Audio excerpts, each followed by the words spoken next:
News 25 YouTube channel থেকে মোহাম্মদ হাফিজুল ইসলাম বকুল সরাসরি দেখতে পাচ্ছেন আমাদের কুষ্টিয়ার খোকসা হিলালপুর খ্রিস্টান ধর্মের মাইকেল এম রহমান ওরফে মতিন।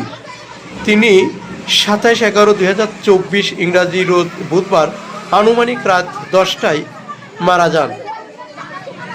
পরিবার সূত্রে জানা যায়, উন্নত চিকিৎসার জন্য মতিনকে কুষ্টিয়া সদর হাসপাতালে নেওয়া হয়। সেখানে চিকিৎসাধীন অবস্থায় তিনি মৃত্যুবরণ করেন।